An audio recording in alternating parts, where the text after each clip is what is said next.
I finally found a comment from a Frenchman that I completely agree with. Now, we all know that America is diverse. We have many things to offer. But when it comes to food, especially from the French, we probably should have led with barbecue instead of Pizza Hut, McDonald's, Olive Garden, all the mass-produced crap that now probably has a location in his country. We should have led with barbecue. Because every single person you will watch, because I've been watching these way before the games ever started, with FIFA coming to America, which is, it's soft like butter if you make it right. And people are coming here because they want everything that is brined. They want everything that is rubbed. Barbecue is not just a slab of meat on a grill that you cook it until it's not pink anymore. Barbecue is like a spiritual thing down here. It takes like 14 hours for a good brisket if you do it right. Anything less, we will pray for you. We will pray. Very hard. Now, I still got to pray over the mac and cheese because they're still using box stuff, and the French could probably improve the mac and cheese a lot because they believe in something called bechamel and multiple cheeses. They could definitely improve that. But they can't really do anything about the gloriousness, which is fried okra, banana pudding, peach cobbler, but depends on the recipe. But as long as there's sugar in the peaches, you're good. The topping can go either way. What else? There's just so many, because the sides are a cultural thing, to where I think we have more fried okra in Texas, and it lessens off and becomes more like fried greens by the time you get to Georgia. And you probably have fried green tomatoes in Georgia too. And we can't make them in Texas. They're just not as big of a deal. But we do have tomato slices very often. We also have a lot more coleslaw.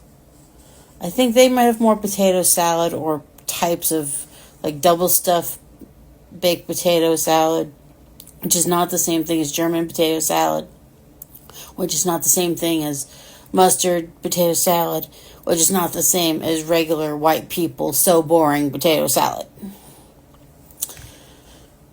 While over here, we got a lot more beans, a lot of beans, or refried beans, which are not the same thing as regular beans, and they're spicy. They add brisket to it. It's just very, very diverse and very, very individual. And if you find that really good mom and pop place that balance all the flavors, magnifique. That's why we should always lead with the barbecue. Always. Like my husband does it every single week, and the neighbors are all jealous because our smoker is about that big. Not quite that small, but you get the drift. It's literally like the smallest grill size out there that he's pimped out. I mean, you could bake brisket at home in the oven. It's possible. But unless you rub it and love it, and even if you go chintzy and get the liquid smoke and add that as an ingredient, you still need to cook it a heck of a long time. Slice it on the thin side so it breaks down all those fibers and just goes down like butter. But it's still meat. That's what it's supposed to be. For that southern culture. Or also for the record, between East Coast barbecue and more that St. Louis, more southern Texas style, if you have to put a sweet sauce on the barbecue, whoever made it did it wrong. And that's how the more west side of barbecue looks at East Coast barbecue. Because back in the 20s, especially up north, brisket was something that you baked at home. There's no smoke involved, no grill, no nothing, no wood chips. It wasn't until you get more south where if you don't have something to smoke it with, that's sacrilege. It just is. And so there's a lot more sauces from the northern culture.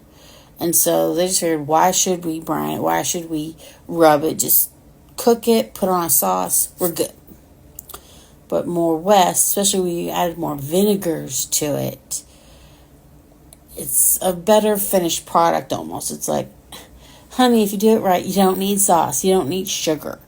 You have so many savories, it's already, it will overflow your mouth. It will expand your palate. It will give you dreams for years to come. It doesn't need sweet barbecue sauce if they do it right. But at the same time, some people like sweet barbecue.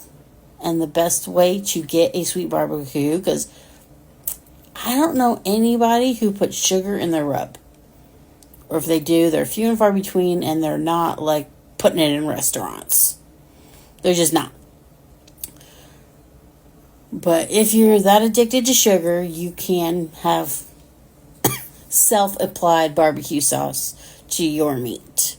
Whether it's your turkey, your chicken, your sausage, obviously your brisket, your pork ribs, your beef ribs, and anything else they can stick in a smoker and then slap on your plate.